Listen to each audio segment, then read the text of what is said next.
On today's episode, we're going to talk about commercials as previews, rappers turned actors, and we're going to break down the new holiday movie, Fred Claus, for you. Stick around.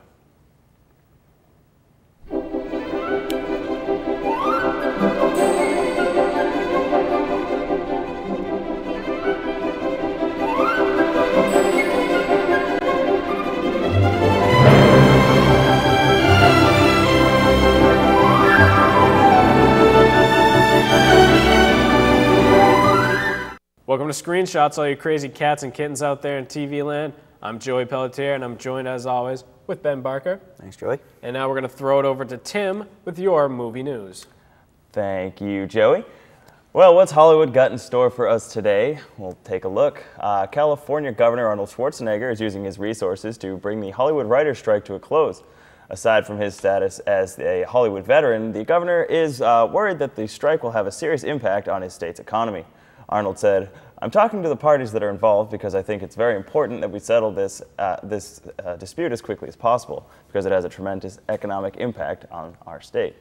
And in a related story, American TV viewers have been polled and 75% of them feel that the writer's strike will not affect their TV viewing. Now, out of those polled, 84% of viewers are aware of the strike, and out of those, only 4% side against the writers. The J.J. Abrams Star Trek prequel has been cast, and we have leaked image from IESB.net of the new Spock. I would like to warn you, though, the intense nerdiness of this photo put one of our producers into a coma. So if you are weak of heart or are not a total loser, please close your eyes. In other nerd-related news, Sony Pictures has announced that it will produce a fourth chapter in the Spider-Man series. The release is set for the summer of 2009. Now, Sony has commissioned scribe James Vanderbilt to pen the script, and there's no word, however, if star Tobey Maguire or director Sam Raimi will be involved. And it's Friday, so that means we've got some opening predictions to make. Now, Screenshots is predicting that Robert Zemeckis' Beowulf will take the top spot in the box office and swat away that pesky little B movie. So here is what's opening this week.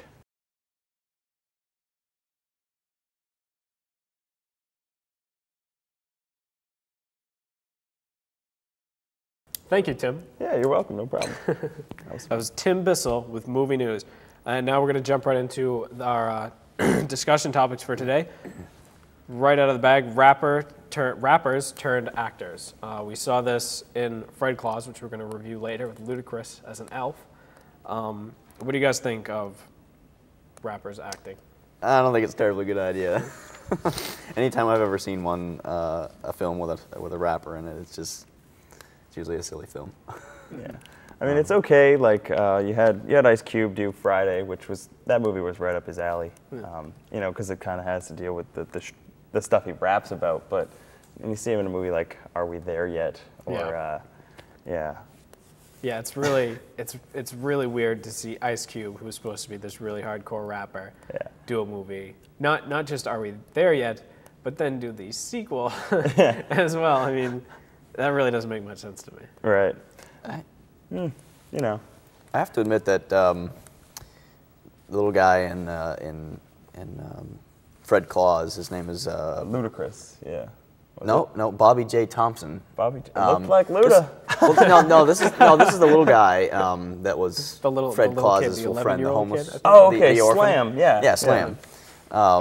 He's only like 11 years old, and he's been rapping since he was like 6 or something, or doing covers anyway. Oh, I didn't even realize that. Yeah, well, I saw this character, and I'm like, he looks too comfortable in front of a camera. He did have a great personality. Yeah, so I looked him up, and I'm like, oh, okay. And, you know, he's got some covers. He was on the Steve Harvey show doing a cover of Little Bow Wow is one of his hits. And, appropriate. So I thought he was pretty funny in the film. Oh, but, yeah, definitely. I mean, you know, as a rule, I don't care for rappers in films. But yeah, I tend to agree. There are some exceptions. Obviously, Will Smith started out as a rapper, although his type of rap wasn't exactly what rap is. Family rap. It was family rap. Yeah. It was parents don't understand. you just can't see. I'll be honest with you. I don't know that many current rappers now, so if I say a name, I'm probably gonna look stupid. Yeah. But you can't see 50 Cent coming out with parents just don't understand. And then Mos Def has had a pretty good little career. He's as a character actor. He pops up here and there, and I think he does pretty good. He's well respected in both aspects as an artist, hip hop artist, and as an actor. So I guess if you have to say someone's nailed it, it would be Mos Def, but he's the exception, not the rule. Yeah, definitely, definitely. Moving on, one of the things that struck me personally as offensive as a moviegoer is seeing commercials instead of previews, or in addition to previews. I mean, I really don't want to see Ford commercials before my movie. I mean, it kind of ruins the whole. You know, people go into movies and they say, "Well, we don't want to miss the previews." Well, all of a sudden, you don't care anymore. Yeah. I mean, the previews were always so much fun, and now, I don't know, not so much. What do you guys think? That's a part of going to the movies, is getting away from your television and getting away from the previews and the commercials rather. And you go in there and you expect 15 minutes or so, 15, 17 minutes of previews to entertain you. And when they're starting to show minivan commercials, it's like, why am I spending money to see this? Yeah, I mean, spending money to see the movie, but at the Right. same time, the previews are part of it. it was just kind of funny that there were 2 minivan commercials before Fred Claus, and I just like, wow, they really are not trying to target me with this movie. Yeah, I know, they're right? going for the soccer mom demographic for sure. But Yeah, that's poor marketing, really, because the only people that are going to see that are people our age who are going to see Vince Vaughn and little kids who are going to see a movie about Santa Claus. Yeah. And neither one of those demographics are going to buy a minivan. Right, well, I guess they're banking on the parents bringing the kids to the movies, but we That's all true. know it's a PG. They just drop the kids off and go shopping. So, yeah. Very true. In other news, George Clooney recently got into a fight with Fabio at a restaurant. So here Really now can't is make the that up. screenshot's reenactment of this terrible event.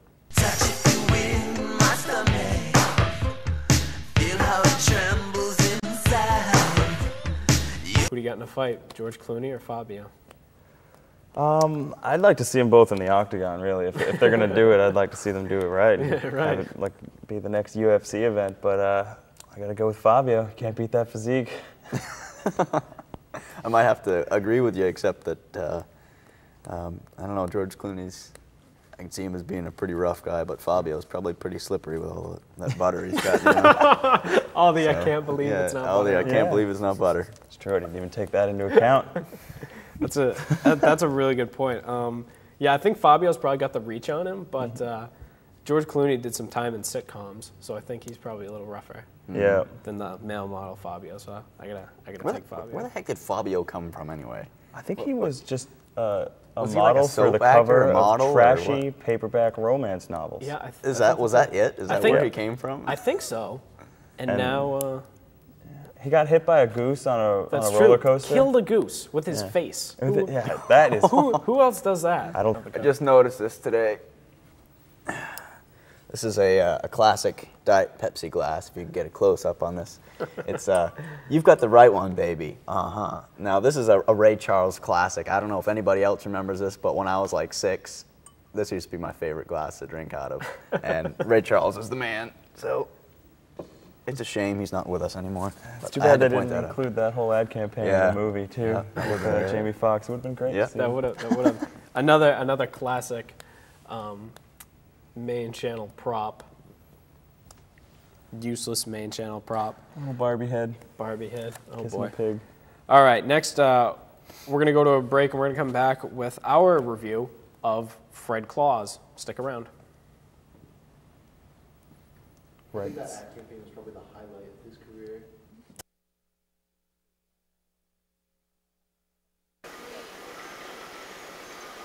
Bonjour, mon ami. I am Claude from Quebecois, my native country of, hello, bicycle. My native country of Canada, we ride public transportation to work, to school, to the bar, to everything. And down south the border, USA, they ride a thing called Bicycle, this blue thing here. And they have 2 wheels, and they have cycling club at the University of Maine. I talked to president about it. Why do you ride your bike? I've been doing it a long Are time. you looking at my bum? I've been doing it a long time. I got out of it for a little while. Love bicycles, love cycling. Need to lose some weight. Do some weight? Yes. Most of my weight is in my thumb. Yeah. We're currently looking for anybody who likes to bike, whether casually, racing full-time, We've got members of all levels. If you're into mountain biking, we do a mountain biking ride on Friday at 2:30 in the afternoon, leaving from the new rec center on campus. On Sunday, if you're into road biking, we meet at 10:30 at campus. If you're interested in joining the club, Thursday nights at 4:30 in the Wade Center. The club meets downstairs in the basement. We go over paperwork, club events, organizing a race, organizing getting people to the races, catch up on paperwork, see how everybody's doing in their season. If you're interested, feel free to stop on by. Contact myself, Stanley MacArthur, or Richard Dort on First Class. We can answer any questions you have. Claude recommend Humane Cycle Club. Very much enjoyable time. Contact them, join the club, and happy cycle.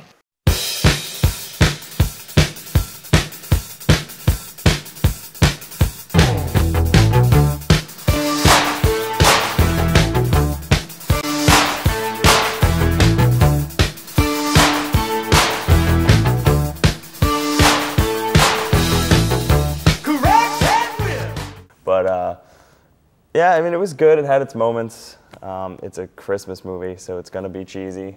There's going to be a good slice of cheese in there, but I felt like they balanced it well, and as a 22-year-old cynical male, I've laughed a few times, so I guess, you know, that counts for something.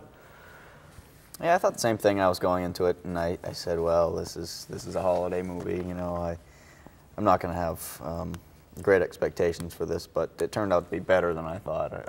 I mean, that may have been because it had Vince Vaughn in it. I'm not a huge Vince Vaughn fan per se, but it wasn't too bad. I was surprised to see Kathy Bates in there, and I have to comment. Watching Kathy Bates giving birth was a horrendous sight, I have to admit. And to this giant baby. This was not a newborn baby. This baby was like 25 pounds, probably 9 months old, and they just slapped some grease on it or something because, I mean, the baby was watching everybody going around, and newborn babies do not do that. And I was like, this is really lame. Well, it was Santa, though.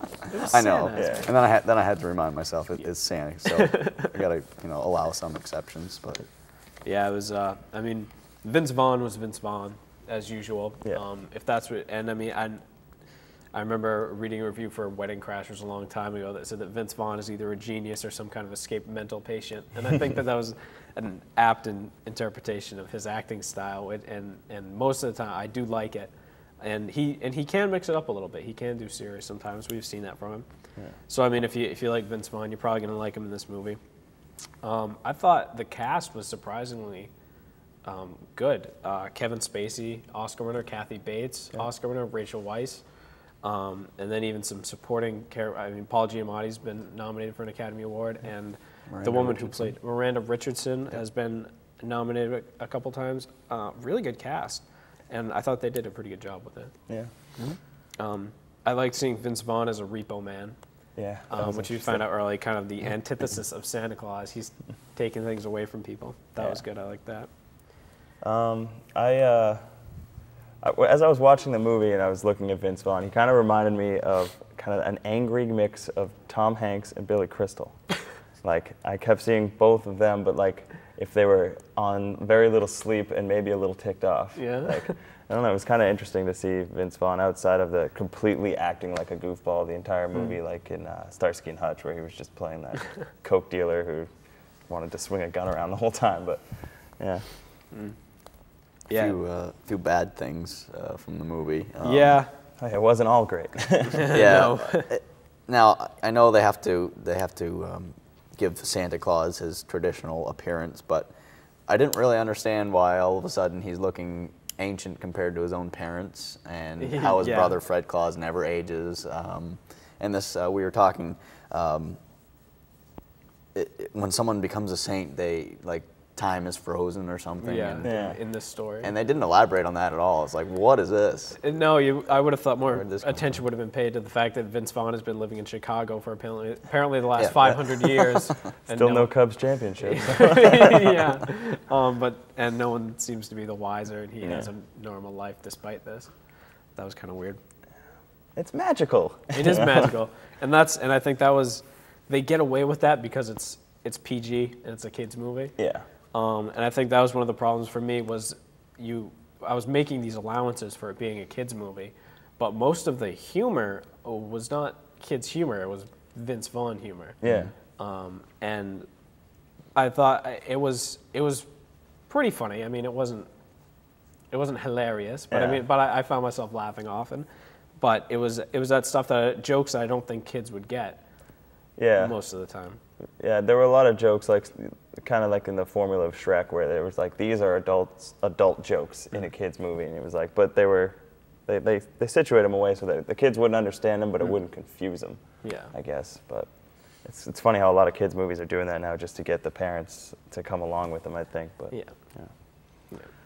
I thought that was just a problem for me. It was just that there were things that there were slight holes like that you could have forgiven if it were a kids movie, but because they were trying to present it as an adults movie as well, I think it lost something there, and it never really found the balance that movies like Shrek and even Napoleon Dynamite, yeah. that balance that I didn't think it really settled on that. Yeah. But there were a couple scenes that were, I mean, really hilarious. The one thing that I think we all agree on was really great was the Siblings Anonymous meeting. Yeah, that was one of the best parts of the movie for sure. Yeah. Well, yeah. Okay, so basically, it was Fred's trying to get over his hatred for his brother, so he goes to the siblings version of Alcoholics Anonymous, and just the way the scene was set up, they had a cameo from Roger Clinton, Bill Clinton's brother. Help me out. Who else was Frank there? Stallone. Frank Stallone, yeah. One of the Baldwins. Stephen Baldwin was there. So. One of the Baldwins that wasn't Alec, and that's Yeah. all you really need to know. Yeah, that was actually one of the lines. He's not Alec. He is not Alec. Yeah, I thought that was really funny. Yeah, That was good. it's good to see Roger Clinton. Yeah. It's good to see him Good still to see doing him okay. well. It's been a while since we've had a Roger Clinton update. Yeah. So, if you were going to rate this movie out of 10, what would you give it? I rated probably a 5.5. 5.5? 5.5 sounds good, but I'll give it a Christmas bonus. I'll give it a 6. 6? Yeah. Yeah, Yeah. And like you said earlier, Christmas movies are kind of a free pass pretty much. for actors. You can do a Christmas movie and not be criticized for it too much. Right. Yeah, I'm gonna give it a 5 out of 10. It was funny, but I just couldn't get over the numerous holes and stuff. But it had its merits. So that's the screenshots review of Fred Claus for you, and we're gonna be right back with our rental picks, our holiday rental picks, and a sneak preview of an upcoming movie that you might want to see. Stick around. Bonjour, mon ami. I am Claude from Quebecois. I come from native land of Canada, and we play ice fishing sport. We sit in boxes, very cold, but you get fish. It's wonderful. Down at the University of Maine, they have variety of activities, from real sports like football, baseball, to stupid sports. Lame sports like rugby is a stupid sport. I don't know why they play it.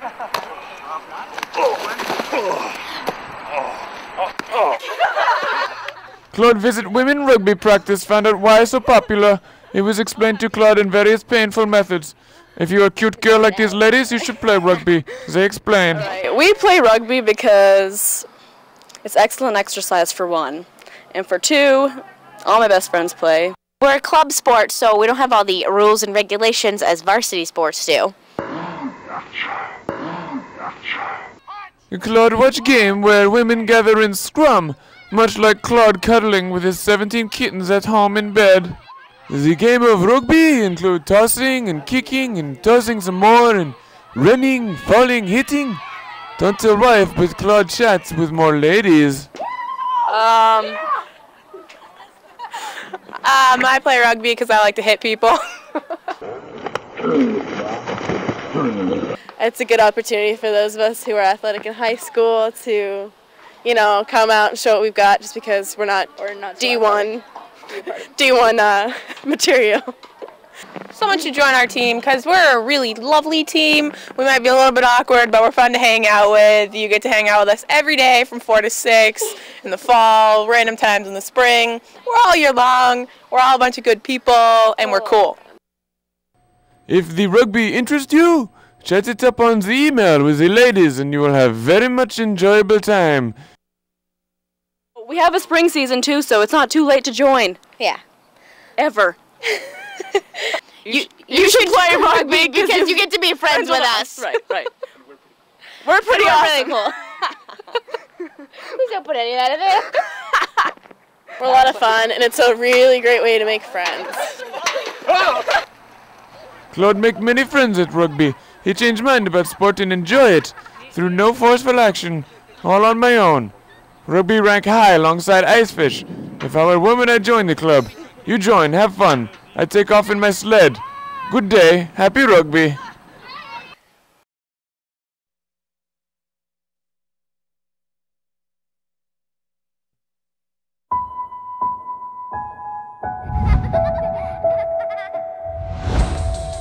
I'm going to tell you the story of the journey down the road not taken. This is the way the world ends. This is the way the world ends.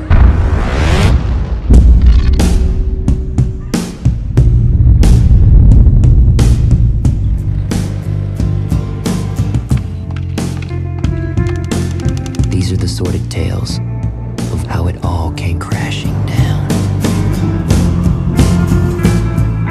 This is an epic Los Angeles crime saga. And you're researching your role? Yes, it takes place in the near future. Scientists are saying the future is going to be far more futuristic than they originally predicted. You're gonna have to wear a bulletproof vest. Let's talk about your phone. What's it really about? Yes. They're listening. They're watching. Take him down. You're not really here. Don't look so scared, Mr. Centauros. The future is just like you imagine. Someone must be hiding it. It's like the nervous breakdown of the century. Nothing that a killer, a porn star, and a tattoo parlor can't handle.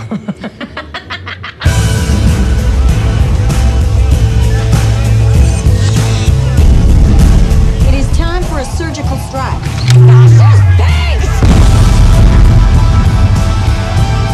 I'm a pimp, and pimps don't commit suicide.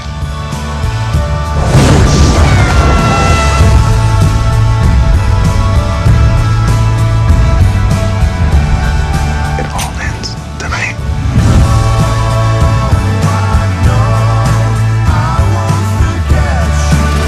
It had to be this way. I know.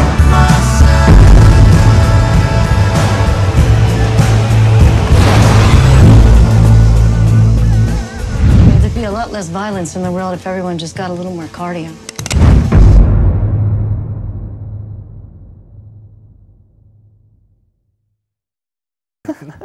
Welcome back to Screenshots, everybody. Right now, we're going to give you the panel's picks for best or favorite holiday movies. Okay, my rental pick is Planes, Trains, and Automobiles. It's a Thanksgiving movie, which is a rarity, and it's got John Candy and Steve Martin, two classically great comedic actors. And John Candy plays a curtain ring salesman, shower curtain ring salesman. So you just can't beat that. So go check that one out. Mine is It's a Wonderful Life, starring James Stewart, Jimmy Stewart, some people call him, about a man, I think, struggling with finding who he is and what his purpose is in the world, and it's a good holiday story as well. It's not just a Christmas story at the same time, it's a good life lesson movie. Every time I watch it, I learn something new. I see it in a different way, and I appreciate it in a different way, and it's a good feel-good movie and a good Christmas story too. Very good. First thing I'm going to do is give an honorable mention to Garfield's Christmas special. It's not technically a movie, but I still think it's the best Christmas special out there.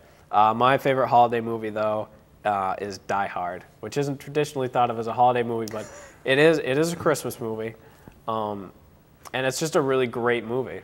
To be honest with you, I think it's the best action movie ever made, and so yeah, that's my pick. Also for anyone, I think the Christmas Story we were talking about during the commercial break is a classic, one that I actually haven't seen, so I'll have to turn on my television at some point because it's on. It's on 24 hours a day. It's on 24 hours a day Eve. during the month of December, I think. So there's that if you want to check that out too. And that's going to wrap up the show for today. Thank you for joining us. I want to thank Tim Bissell, Ben Barker. Thanks for having me. I'm Joey Pelletier. Thanks for watching screenshots today, and until next time, ho, ho, ho. I'm Jimmy Stewart. I wanted to do things when you were talking about It's a Wonderful Life. Did you mention the trailer at all? The trailer. Oh.